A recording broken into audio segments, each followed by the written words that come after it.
Brought to you by KR Mangalam University.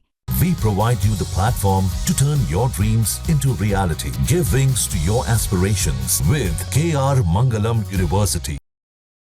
नमस्कार, आप देख रहे हैं हरियाणा तक। जिस तरह से ऑपरेशन सिंदूर के बाद लगातार जो है बीजेपी तिरंगा यात्रा निकाल रही है, कह सकते हैं कि पाकिस्तान को जिस तरह से जवाब दिया गया और उसको लेकर जो है बीजेपी क्या रणनीति चला रही जा रही है, उन पर जो कांग्रेस पार्टी सवाल भी उठा रही है, क्योंकि उनका कहना है जिस तरह से ऑपरेशन सिंदूर हुआ है उसे बीजेपी चुनाव में मुद्दा बना रही है। डॉक्टर साहब, जिस तरह से ऑपरेशन सिंदूर हुआ उसको लेकर जो है तिरंगा यात्रा भी निकाली गई, पाकिस्तान को मुंह तोड़ जवाब देने की बात की गई, कांग्रेस इसके खिलाफ सवाल उठा रही है, राहुल गांधी जिस तरह से सवाल उठा। ऐसा है, मैंने अभी अंदर भी बात हो रही थी कि जिसमें देशभक्ति का जज्बा है, जो देश की सोचता है, जो देश की चिंता करता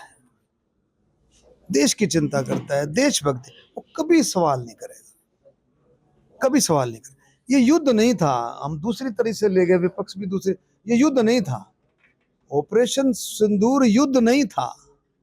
ऑपरेशन सिंदूर आतंकवाद और आतंकवादियों के खिलाफ कार्रवाई थी, युद्ध नहीं था। वो युद्ध करके पता नहीं क्या समझ रहे हैं। तो ये हमें सबको धन्यवाद करना चाहिए, अपने सैनिकों का, थल सेना, वायु सेना, नौसेना, सबका धन्यवाद करना चाहिए कि कितना बड़ा स्टेप लिया। और आप देखें, ऐसे हार्डकोर आतंकवादी थे जो कभी भी आपकी पकड़ाई में नहीं आते। उनको टारगेट करके मिट्टी में मिलाने का काम हमारे सैनिकों ने किया है, मोदी जी के मार्गदर्शन।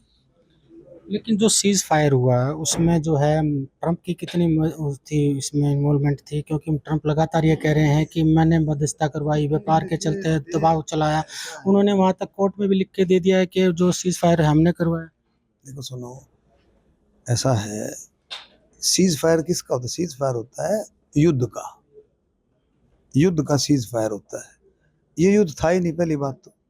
नंबर 2, देश अभी भी मॉक ड्रिल चल रही है।